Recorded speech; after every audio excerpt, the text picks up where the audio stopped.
Bien. Salut Roland. Salut Vincent. Bon, il est de retour parmi nous. Un jour, j'écrirai Oui, un livre sur Roland Gori, probablement que j'appellerai Éloge d'un pérégrin. Eu égard à tous tes voyages et à tes pérégrinations partout en France et parfois même à l'étranger. Alors, moi, j'ai été très occupé, comme toi d'ailleurs. Enfin, oui, tous les deux, on ne s'est oui. pas beaucoup vu, on ne s'est pas beaucoup parlé. Et puis, il y a eu cette histoire d'amendement 159 qui a fait un peu bouger le monde de la psychanalyse. Et puis de cette loi qui a été votée au Sénat, qui est la loi, il me semble, 385, sur laquelle tu avais aujourd'hui envie de t'exprimer, et moi j'ai très envie de t'entendre, parce que je dois dire que je suis complètement profane, j'ai lu aucun article, j'ai pas eu le temps du tout ces derniers temps. Alors qu'est-ce qui se passe? Pourquoi la psychanalyse est-elle de nouveau attaquée de cette manière? Bon, alors, pourquoi elle est attaquée ou comment elle est attaquée? Bon, on va un peu détailler, mais Mhm, d'abord mhm. dire que l'amendement 159 prévoyait au Sénat, c'est un projet de loi, de ne plus rembourser les soins qui s'inspiraient de la psychanalyse, donc aussi bien les prises en charge psychothérapiques, les différents soins psychiques. C'était porté par une sénatrice et une cohorte de sénateurs plutôt, on va dire, centre droit. Bon. Donc, cette proposition de loi a été retirée. C'est-à-dire Mhm, mhm. qu'il y a une mobilisation avec une pétition portée par le syndicat national des psychologues qui a recueilli 100 000 signatures, une mobilisation assez extraordinaire du monde professionnel, psychanalyste, psychiatre, psychologue, enfin citoyen, assez forte. Il y a eu un forum de l'école de la cause freudienne également qui a eu lieu. Enfin, ça s'est mobilisé fortement. Ce qui prouve Et, qu'il y a encore une grande tradition de psychanalyse en France quand même. et je veux dire qu'il y a une conscience Mhm, que la psychanalyse a sa mhm, place dans la mhm. culture parce que elle, d'une certaine manière, elle est une des rares disciplines, un des rares savoirs ou une des rares modes de connaissance scientifique qui finalement ne réduit pas le sujet humain à ses comportements et ne Mhm. réduit pas, je dirais, le citoyen à être un profil bio-informatique, pour aller vite. Mhm. Bon, donc là, je crois que ça a pas mal marché. Et ensuite, comme c'est une vieille histoire, c'est pour ça que le pourquoi, on l'abordera plus tard, c'est une vieille histoire, si tu veux, qui aujourd'hui a atteint un point assez sérieux de tentative d'éradiquer, je dirais, cette conception du sujet humain, une conception qui est humaniste, on y reviendra. Hein. Euh, Si tu veux, il y a eu un projet, une projet de loi 385 qui visait à intégrer les centres experts de Fondamental, qui est une fondation, on peut dire, hybride, à la fois soutenue par les, le ministère de l'Enseignement supérieur, l'INSERM, enfin ça veut dire qu'il y a quelques universitaires, bien sûr, enfin plusieurs dans cette formation, et puis un soutien, on va dire par exemple, des entreprises du CAC 40, et notamment Dassault. Dassault, par exemple, délivre un prix Dassault fondamental chaque année. Et c'est intéressant, si tu veux, de constater qu'aujourd'hui, en 2025, le prix Dassault a été attribué à un physicien, non pas un médecin, non pas un psychologue, non pas un soignant, mais un physicien qui a mis au point un système technologique qui permet comment dire, d'envoyer une espèce de faisceau sonore sur certaines zones du cerveau Mhm. pour traiter des dépressions résistantes au, on va dire, à la pharmacopée traditionnelle, à peu près Mhm. 30%. Alors c'est intéressant, j'y reviendrai, parce que si on analyse de près à la fois les textes publiés par exemple dans le Lancet de Marion Leboyer avec d'autres collègues donc professeurs de psychiatrie, ou si on analyse par exemple le compte rendu du prix donc Dassault, attribué à ce physicien, on s'aperçoit d'une très grande ambiguïté sur les termes. C'est-à-dire que, par exemple, si on prend un des entretiens de Marion Boyer à propos justement de ces dépressions résistantes, comment elle va dire que on trouve, je dirais, une légère augmentation d'un certain nombre de biomarqueurs de l'organisme dans le cas de ces patients donc résistants à la pharmacopée traditionnelle, qui sont des marqueurs d'une espèce d'inflammation générale. Et autres. Bon. Mais ce qui est intéressant, c'est de voir comment, par exemple, alors je vais quand même prendre des textes parce que je préfère autant citer très précisément des choses. Tu vois, c'est par exemple, si tu veux, elle va, je vais faire celui-là aussi, hein, mais c'est le matin, donc le matin on dort un peu encore. Hein. Oui. Bon, par exemple, si tu veux, donc ce faisceau sonore capable de cibler avec précision les zones de cerveau impliquées dans la dépression, on annonce que c'est une solution rapide, efficace, non invasible et totalement indolore. Bon, moi je veux bien, mais très vite on va glisser, puisque impliqué dans la dépression. Donc tu vois, on passe de dépression résistante à la pharmacopée à impliqué dans la dépression. Donc, si tu veux, de la même manière, solution rapide, efficace, non invasive, c'est quand même un peu vite dit. Et puis, progressivement, si tu veux, on voit comment le texte dérive en disant qu'une prise en charge est possible avec ce type de technologie, on va dire, comme pour l'anxiété, le stress post-traumatique, l'addiction, le Parkinson, les douleurs chroniques, etc. Donc, tu entends bien, anxiété, stress post-traumatique, addiction, Parkinson, douleurs chroniques. Bon, en gros, pigeon, cochon, dindon, tout ça, c'est de la volaille. Donc, si tu veux, ailleurs, il est question de vaincre les maladies mentales, etc. Et on a donc là, vraiment, tu vois, je parle du communiqué de presse officiel, hein, si tu veux, on va le montrer d'ailleurs. Bon.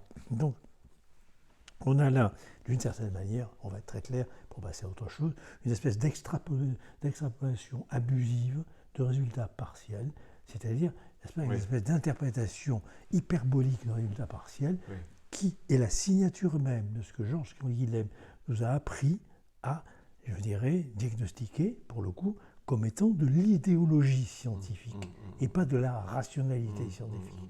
La rationalité scientifique, c'est sans doute la méthodologie qui met en évidence un certain nombre de résultats partiels, encore une fois, tout à fait descriptibles. Ça, on le retrouve on le retrouve en tout cas, je dirais, dans les communiqués, dans la rhétorique de propagande fondamentale, donc assez fréquemment, puisque c'est sur cette base-là de résultats partiels étendus abusivement à d'autres pathologies que, par exemple, les centres experts intégrés dans le réseau de la psychiatrie, dont la proposition, le projet de loi 385 a été amené, puisque à partir d'une étude diverse et variée, on considérait qu'il y avait, grâce à ces centres experts, une espèce de réduction du coût. Alors j'imagine aujourd'hui, avec tous les problèmes économiques, tous les problèmes de rationalisation budgétaire, qui permettaient d'économiser quasiment 50% en réduisant le temps d'hospitalisation. Or, on s'est aperçu, là encore, que ça n'était vrai, si tu veux, que pour une catégorie psychiatrique et pas pour l'ensemble, schizophrénie, bipolarité, dépression, etc. Donc il y avait eu une extrapolation, j'insiste là-dessus. Il n'y avait pas eu de groupe contrôle, il y a eu un article que j'ai cité d'ailleurs dans un forum, je ne vais pas le détailler ici, tu peux me croire sur parole. Voilà. Et donc, on est aussi finalement face, je dirais, à une OPA. Cette OPA, c'est finalement mettre en place, si tu veux, des centres experts soi-disant innovants, énormément soutenus par l'industrie, énormément soutenus par les grands groupes, énormément soutenus par la technocratie néolibérale qui n'arrête pas aujourd'hui d'essayer de détruire non seulement la psychanalyse, non seulement la psychothérapie institutionnelle, mais d'une manière générale, je dirais, la clinique. C'est ça qui est extrêmement important. Hein. C'est une destruction de la clinique et de l'importance de la relation dans le soin, d'une manière générale, hein, pas qu'en psychiatrie. Cette technocratie, au nom d'une rationalité budgétaire, si tu veux, elle met par terre aujourd'hui une certaine conception du soin en général et du soin psychique en particulier. J'aime beaucoup cette phrase, on va peut-être pouvoir la donner à nos amis, de Wittgenstein qui disait « En psychologie, les méthodes sont expérimentales, mais les concepts confus. » Et là, c'est vraiment, si tu veux, la signature, je dirais, de ce diagnostic que donnait Wittgenstein.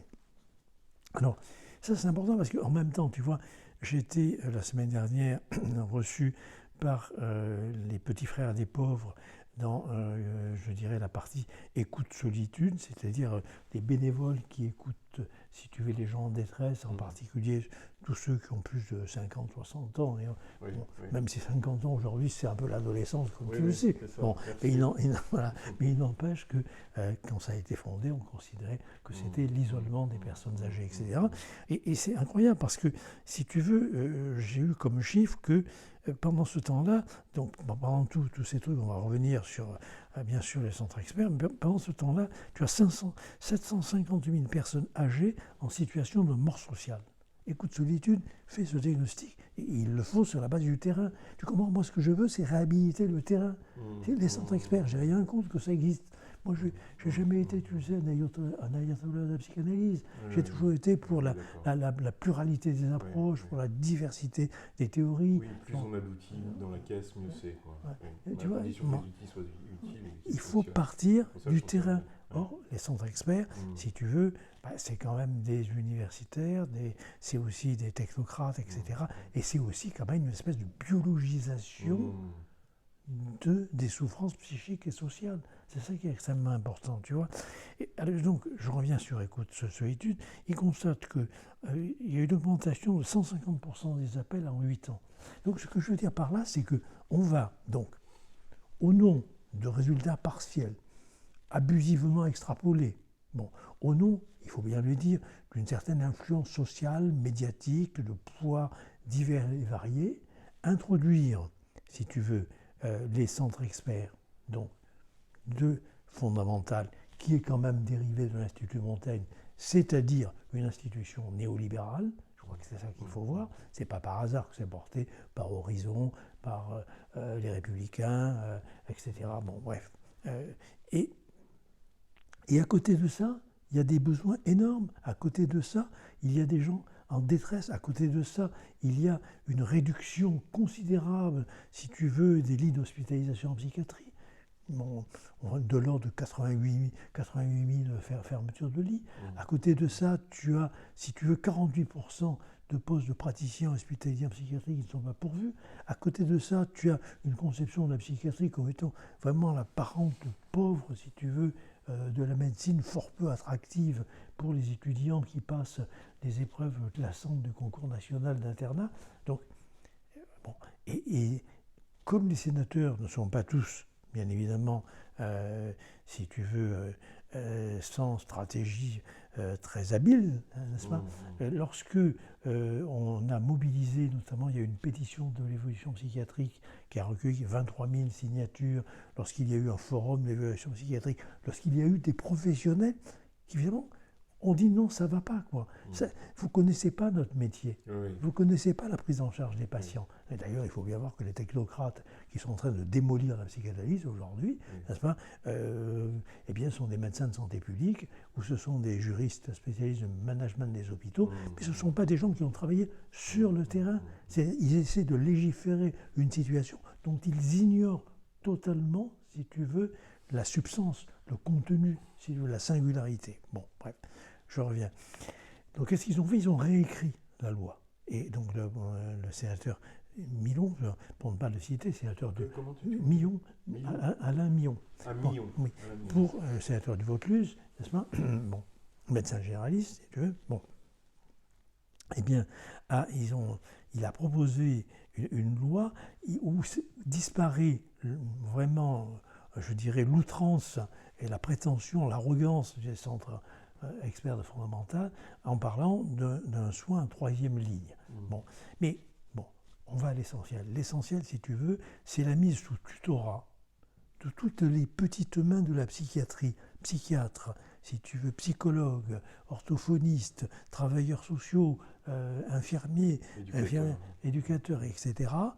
Bon, pour en quelque sorte servir la cause de quelque chose qui a bien souvent à voir avec la recherche, mais fort peu avec le soin. Parce qu'il faut bien savoir que ces centres experts, qu'est-ce qu'ils font ? Ils font du diagnostic, ils ajustent en quelque sorte le traitement moléculaire, tu vois, mais il n'y a pas de soins psychiques du tout. Il n'y a pas de psychothérapie. Il n'y a pas, si tu veux, une prise en charge du patient. Donc, en quelque sorte, et ça, c'est extrêmement important, parce que le modèle qu'il y a derrière, c'est en quelque sorte un sujet humain qui est réduit à son cerveau, qui est réduit, si tu veux, à la somme, un organe ou à la somme de ses marqueurs biologiques. Et il n'y a aucune interrogation épistémologique, aucune interrogation sociologique sur les diagnostics. Le diagnostic en psychopathologie, le diagnostic en psychiatrie, il n'est pas de même nature que le diagnostic en médecine. Il y a un courant qui dit qu'il est de même nature. Ce courant a le droit d'exister. Ce courant a le droit de faire de la recherche. Ce courant a le devoir d'apporter des preuves de ce qu'il avance, mais ça n'est pas le cas pour l'instant. Il n'apporte pas de preuves suffisantes pour considérer que la psychiatrie n'est rien d'autre qu'une spécialité médicale comme une autre. Or, il faut voir que c'est ça qui s'est joué. Il s'est joué à un moment donné que la spécificité de la psychiatrie, qui était reconnue par exemple par la spécificité d'un internat des hôpitaux psychiatriques, qui se distinguait des internats de médecine, a été supprimée à la fin des années 80. Mais pour des raisons, on peut dire, d'opportunité syndicale, davantage que pour des raisons d'avancée épistémologique. Bon, de la même manière, le diplôme d'infirmier psychiatrique, qui était distinct du diplôme d'infirmier d'État. Un infirmier de psychiatrie n'avait pas le droit de pratiquer des soins, si tu veux, médicaux, enfin paramédicaux, pour aller vite. Eh bien, à un moment donné, n'est-ce pas, si tu veux, dans les années 90,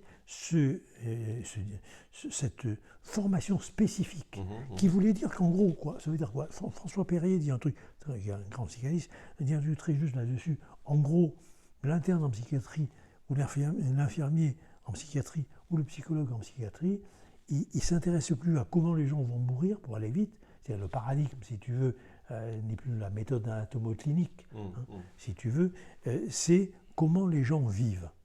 Comment les gens vivent et comment ils vivent leur existence. Tu vois, et ils s'enferment avec, si j'ose dire, soit dans l'hôpital, soit dans une relation de soins. Bon. Enfin, toujours est-il qu'il y a eu un gommage, en quelque sorte, à la fois un gommage professionnel, un gommage anthropologique de la spécificité des souffrances psychiques par rapport aux douleurs, on va dire, aux douleurs somatiques, aux douleurs corporelles, aux douleurs organiques. Je suis clair. C'est aussi à cette même époque que, bien évidemment, il y a eu une pression considérable dans la formation des psychologues et dans les recherches de psychologie clinique pour que nous soyons alignés sur le modèle états-unien qui avait lâché, en quelque sorte, la psychanalyse comme référence, mais lâché d'une manière générale, on va dire, la psychiatrie humaniste, au profit d'une conception, si tu veux, opérationnelle de la psychiatrie, très formaliste, et qui servait essentiellement à constituer des populations de patients sur lesquels essayer des traitements, pour aller vite, davantage que sur la prise en charge singulière, je dirais, des souffrances. C'est très important parce que, tu vois, quand on parle du diagnostic, pour donner un exemple très simple, Foucault dit très justement, la psychopathologie est un fait de civilisation. C'est-à-dire que finalement, si tu veux, à contrario du diagnostic médical, on peut dire que le diagnostic, si tu veux, psychopathologique, le diagnostic psychiatrique, il émerge de la niche écologique d'une culture qui va d'ailleurs participer en retour à coder d'une certaine manière en définissant ou en légitimant des normes sociales, des normes psychologiques de comportement. Donc, pour aller vite, à la fin du 19e siècle, le début du 20e siècle, tu as une flambée du diagnostic, si tu veux, qu'on appelle des fugues pathologiques. C'est les mecs qui se tirent, ils vont comme ça, un peu traîner dans toute la France, dans tous les pays, etc. C'est des fugueurs. Bon. C'est assez à la mode. Tu as une thèse en médecine à Bordeaux qui est soutenue là-dessus, sur le cas, je crois que c'est le cas Alfred ou Albert, je ne sais plus. Bon, bref. Ian Hacking a écrit des choses, un anthropologue qui était au Collège de France, qui a écrit des choses magnifiques, justement, sur ce qu'il appelle ces diagnostics transitoires, ces diagnostics de maladies transitoires. Bon. Et il dit, par exemple, ces fugues pathologiques sont arrivées comme étant le versant négatif de quelque chose de positif, qui était le tourisme à ce moment-là. C'est-à-dire qu'en gros, pour aller vite, tu vois, ce que Foucault nous a appris, c'est-à-dire que les diagnostics, les enveloppes formelles des diagnostics reflètent les valeurs d'une société. Oui, oui. C'est ça qui est très important. À cette même époque, par exemple, tu as les troubles de la personnalité multiple. C'est très à la mode. Tu prends, si tu veux, Janet, tu prends Binet avant qu'il s'intéresse à la psychométrie, si tu veux, tu as un intérêt pour les troubles de la personnalité multiple.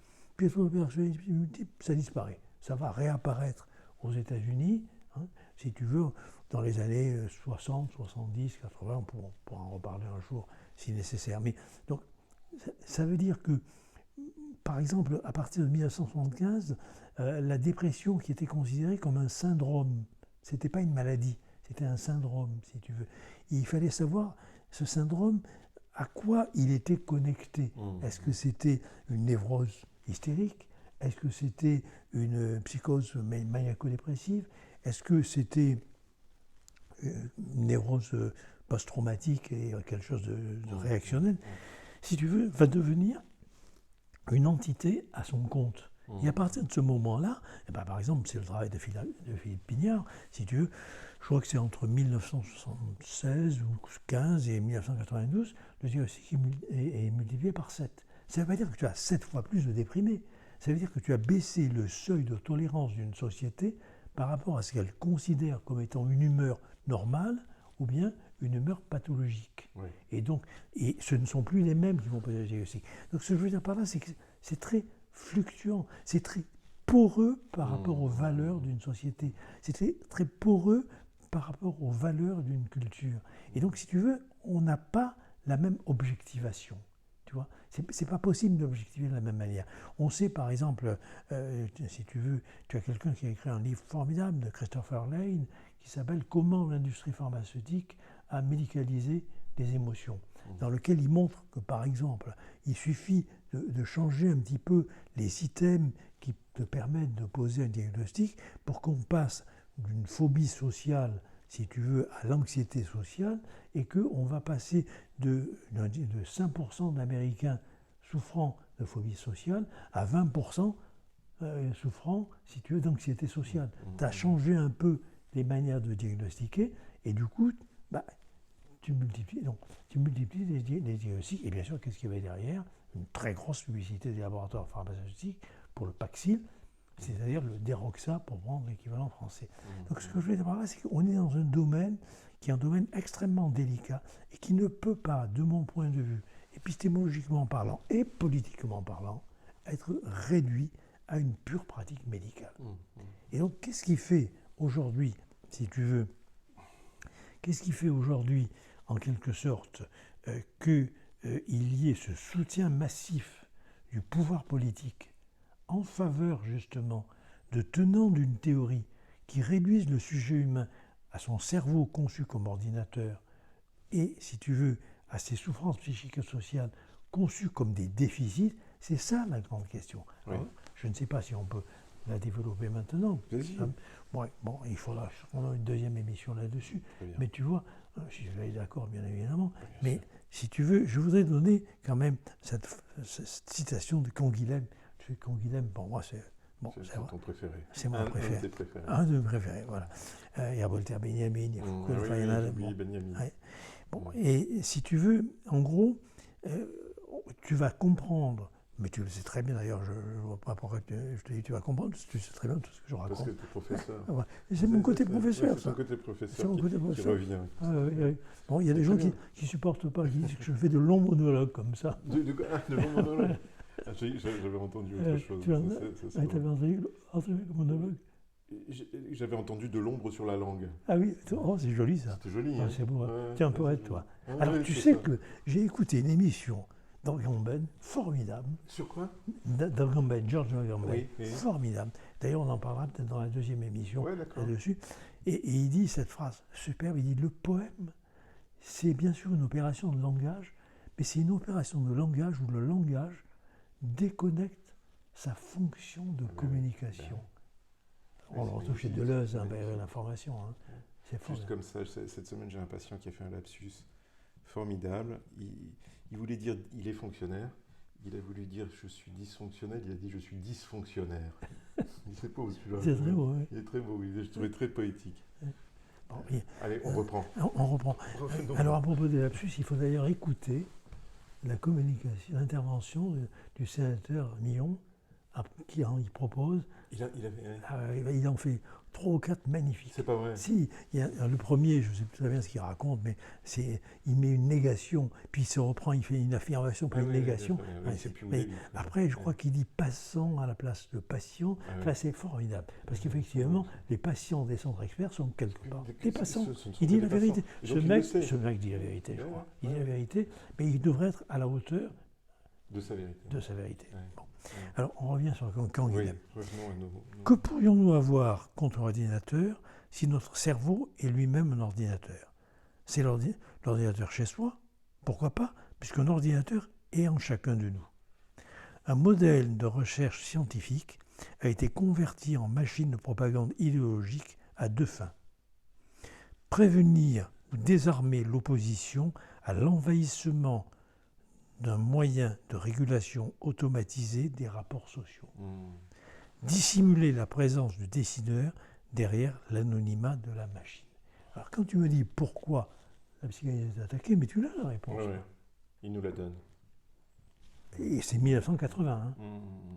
Donc l'intelligence artificielle aujourd'hui, et bien sûr les nouvelles technologies, favorisent la réduction du sujet humain à son cerveau. Un cerveau conçu comme un ensemble de connexions numériques, on va dire, et chimiques. Voilà. Et ça, si tu veux, c'est très important, parce que je crois que c'est là où c'est extrêmement important que les professionnels, si tu veux, se mobilisent contre ces projets de loi, parce que, encore une fois, c'est une espèce de monoculture de la psychiatrie. Moi, je crois qu'ils ont le droit d'exister, ces centres experts, il n'y a pas de problème. Oui, je te le dis, j'étais tout jeune assistant à l'époque où la psychanalyse et le marxisme, si tu veux, dominaient les sciences humaines et sociales. Je crois que dans une assemblée générale, j'ai été le seul à voter contre la suppression des certificats de neurophysiologie en psychologie, parce que je trouvais que c'était une connerie. On peut pas. On sait très bien que ça, Foucault nous l'imprime. Là, il faut une 3e édition sur la différence entre savoir et science. La science, elle dépend étroitement, je dirais, de la mise en œuvre d'une méthodologie qui, justement, est forcément limitée, rigoureuse et reproductible. Le savoir, c'est l'ensemble des discours à une époque donnée. Donc, c'est une grammaire des discours. Donc, c'est un peu un ensemble d'habitus linguistiques et discursifs, comme dirait Bourdieu. Bon. À un moment donné, tu as des découvertes scientifiques qui sont en quelque sorte, si tu veux, minorées parce que, justement, le savoir de l'époque est, par exemple, saturé, empreint, si tu veux, des connaissances scientifiques de l'époque précédente. Ça a été vrai, par exemple, par la découverte de Mendel sur l'hérédité, parce que ça venait un peu s'opposer à Darwin et à Lamarck qui l'avait précédé. Bon, je pense que ça a été vrai un peu de Freud qui était, encore une fois, très féru de tout ce qui était neuroanatomie, neurophysiologie. D'ailleurs, moi aussi, j'étais un bon étudiant en neurophysio, j'étais passionné. Le patron de neurobiologie m'avait envoyé à Paris pour que je fasse, tu vois, des recherches en neurobiologie. J'ai viré psychanalyse, puis ça sera une 4e, 5e ou 6e émission, tu t'en doutes. Bon. Donc, si tu veux, je trouve ça formidable, moi. Je veux dire, j'ai une grande estime pour les neurosciences. Il ne faut pas confondre l'idéologie et la rationalité, tu vois. La rationalité neuroscientifique, elle est extrêmement importante et c'est formidable que nous ayons aujourd'hui des moyens qui nous permettent de conduire des recherches là-dessus. Mais la transformer en idéologie pour servir le pouvoir politique, parce que c'est quand même de ça dont il s'agit, c'est d'affinité élective entre un type de pouvoir, si tu veux, et puis un courant, je dirais, ça, c'est inadmissible. Ça, il faut que les citoyens le sachent. C'est très important. Alors, si je peux me permettre juste une phrase, et après j'arrête, mais si tu veux, il y a une phrase de Foucault qui est très importante. Quand il dit « Si vous voulez connaître la nature d'un pouvoir, il faut analyser les forces qui y résistent et qui s'y opposent. » Quels sont les gens qui se sont opposés à l'amendement, si tu veux, 159, et à la proposition de loi 385? Ce sont des professionnels. Ils se sont donc, si tu veux, opposés à quoi? À la nature d'un pouvoir qui est un pouvoir technocratique. C'est un pouvoir technocratique. Les professionnels ont dit non à une technocratie qui essaie, pour des raisons parfois personnelles, pour des raisons, si tu veux, la sénatrice l'a dit, elle a mal vécu, bon, mais elle a mal vécu une consultation psychothérapique pour d'un autant, type qui a tu dû... tombes sur un mauvais dentiste, tu t'arrêtes pas les soins dentaires. Voilà, c'est exactement ça, tu vois. Et donc, ça c'est important. C'est-à-dire qu'aujourd'hui, on est là dans quelque chose qui dépasse, et de beaucoup, la psychanalyse et la psychiatrie, c'est qu'aujourd'hui, tu as en gros des gens qui bossent, des professionnels, des gens de métier. Les paysans, c'est des gens de métier, par exemple. Bon, tu as, si tu veux, les dermatologues, c'est des gens de métier, par exemple, qui protestent à l'heure actuelle parce que 50% des dermatologues ont plus de 60 ans en France et que, bon... Ben, et tu as à côté des technocrates qui les font chier, quoi. Il faut quand même le dire. Bon, ils les font chier et ils arrivent parfois à gagner. Pourquoi ? Ils arrivent à gagner parce qu'ils représentent d'une certaine manière les intérêts, n'est-ce pas, de classe sociale, si tu veux, dominante. Dominante des dirigeants. Les intérêts. Bon, il y a eu un article qui est pas mal de ma copine Cynthia Fleury dans l'Humanité de jeudi dernier, où elle parle de la psychiatrie humaniste, et où elle dit qu'il faut que la psychiatrie humaniste résiste justement à la rationalité gestionnaire. Tu vois ? Et je crois que c'est ces lieux de résistance. Voilà. C'est ça qui est important. Les professionnels, aujourd'hui, je pense, devraient constituer la force sociale majeure d'opposition à la mise en esclavage, si tu veux, des citoyens. Et finalement, à réhabiliter ce qu'ils sont. Ils sont une partie du peuple qui refuse d'être, en quelque sorte, si tu veux, transformé en population. Population statistique ou masse flottante à disposition des futurs dictateurs ou des dictateurs déjà en poste. Mais excuse-moi, je t'ai coupé. Non, tu viens de répondre à la question que j'allais te poser. Ah oui, j'en parlais que la posture. Quels sont les moyens de résistance ? Est-ce qu'ils existent, etc. Tu viens de répondre absolument parfaitement. Ben, écoute, c'est pas par hasard que l'association sur Giorgio Agamben m'est venue à l'esprit. J'aurais très bien parlé aussi de Deleuze. Je crois que la poésie, je crois que la littérature, et tu es beaucoup mieux placé que moi pour en parler, si tu veux, sont des formes de résistance à cette connerie gestionnaire. Tu vois, je crois que faire l'appel des appels, et c'est un peu ça. C'est en gros, nous, on fait notre métier, on le fait au nom d'une éthique, on le fait au nom des finalités qui ont justifié la création de ce métier.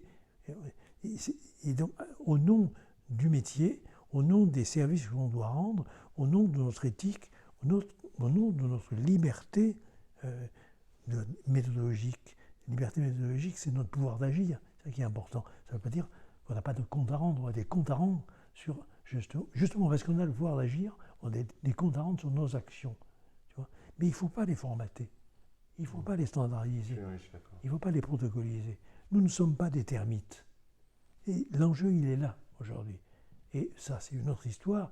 Mais je crois que le danger, il y a un danger fasciste aujourd'hui. Alors, je ne dis pas que ces gens-là sont fascistes. En plus, je ne pense pas. Je ne pense pas du tout. Hein. Ils sont bêtement néolibéraux, c'est un autre problème. Hein. Mais si tu veux, sur les ruines du néolibéralisme aujourd'hui, émergent les nouveaux fascismes. Ça, ce sera une autre émission. Oui, sûrement. Non, mais je pense que c'était important de souligner qu'il y avait quand même des professionnels, de vrais professionnels extrêmement bien formés encore dans ce pays et qui résistent et qui font leur travail de manière éthique et consciencieuse.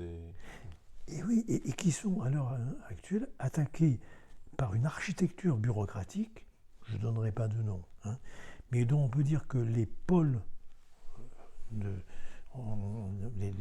d'attaque majeurs sont des gens qui n'ont pas de pratique psychiatrique, psychologique. Hein, ou ce sont des médecins de santé publique, spécialistes du management des établissements hospitaliers, excuse-moi, ou ce sont des juristes, si tu veux, spécialistes de politique de santé, etc. Mais ce ne sont pas... les gens qui peuvent le mieux parler quand même, à un moment donné, de ce qu'il faut faire dans un boulot, c'est ceux qui le font. Bien. On termine juste sur une annonce peut-être. Le 9 janvier, Tu sais que moi je regrette les speakerines à la télévision, hein. Ça, elles me manquent, hein, surtout au moment de Noël à côté du sapin. Le 9 janvier, justement, dans le cadre de la défense du soin psychique, de la psychanalyse et de la parole, on se retrouve Marie-Josée Delvolgo, Raja Stitou, honneur aux femmes, Jean-Louis Doucet-Carrière, toi et moi, à la librairie Maupetit à 18h pour présenter le dernier numéro paru de la revue Clinique Méditerranéenne qui s'organise autour du thème Les identités. Les identités. Donc on vous attend nombreux, hein, Bah oui, on espère. pour échanger sur ces questions. Et puis nous, d'ici là, on se retrouve pour une autre émission, une Sûrement. autre vidéo. Sûrement. Émission, c'est peut-être un peu... Mais peut-être après Noël.